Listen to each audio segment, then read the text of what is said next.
साथ 3.5 साल से अत्याचार हो रहा है। मैं मुख्यमंत्री जी को और एसपी साहब को, डीएम साहब को, सबको एप्लीकेशन देता हूँ 3 साल से कंटिन्यू हर महीना। और हम बेघर कर दिए गए। हमारा घर बना, हमारे सामने एक माफिया गुंडा जिसके ऊपर गैंगस्टर 302, 307 गुंडई यूपी से हट गई है। यही गुंडा अब बढ़ रहे हैं। महंगाई और बेरोजगारी दूर करने वाली सरकार चाहिए। आ जाओ ऊपर, भाषण दे दो। आ गए आने दो चलो आ जाओ। जो मैंने नहीं कहा कह डालो। नाम क्या है? मेरा नाम है मोहम्मद अनवर। चलो बोलो। मेरे साथ 3.5 साल से अत्याचार हो रहा है। अच्छा। मैं मुख्यमंत्री जी को और एसपी साहब को, डीएम साहब को, सबको एप्लीकेशन देता हूँ 3 साल से कंटिन्यू हर महीना। क्या और हम बेघर कर दिए गए। हमारा घर बना, हमारे सामने एक माफिया गुंडा जिसके ऊपर गैंगस्टर 302, 307 योगी जी कहते हैं गुंडई यूपी से हट गई है। यही गुंडा अब बढ़ रहे हैं, अब पैदा हुए। ये आपने यहाँ पूरे क्षेत्र में देखा है। भाजपा के प्रत्याशी क्या करते हैं? रहने वाले ऊंचाहार में किराए के मकान पे रह रहे हैं। अच्छा। 3 साल से अपना घर छोड़ के यहाँ किराए के मकान पे रह रहे हैं और बराबर एप्लीकेशन दे रहे हैं। पुलिस आज तक ये नहीं पूछी कि भाई तू एप्लीकेशन क्यों दे रहा है, किस मामले में? क्योंकि वो बीजेपी नेता का, बीजेपी मंत्री का खास आदमी है।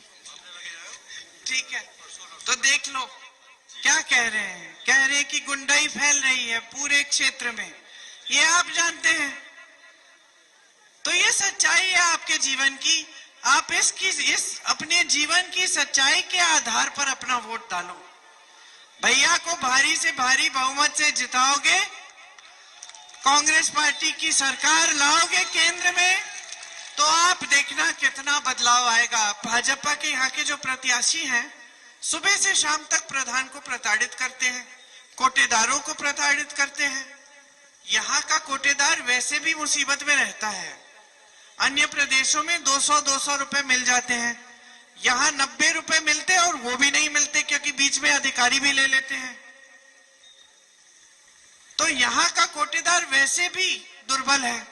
अब आप ऊपर से उस पर दबाव डाल रहे हो, ऊपर से उसको प्रताड़ित कर रहे हो, तो किसको छोड़ा है? गरीबों की जमीन ले रहे हो, प्रधानों को, कोटेदारों को तंग कर रहे हो, प्रताड़ित कर रहे हो। ये होता है काम किसी राजनीतिक प्रत्याशी का? ये सांसद बनना चाहते हैं आपके? इनके 5 भाइयों ने आतंक फैला रखा है पूरे क्षेत्र में।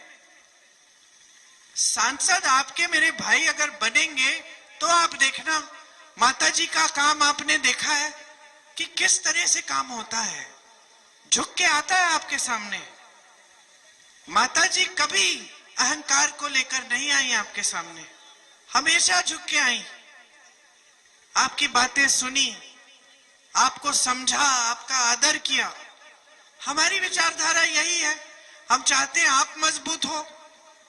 तो जहां जहां हमारे प्रदेश है, हम यही चाहते हैं। मोदी जी, भाजपा के सारे नेता, उनका तो ध्यान कहीं और है। उनका ध्यान सिर्फ यही है कि सत्ता कैसे अपने हाथों में रखनी है।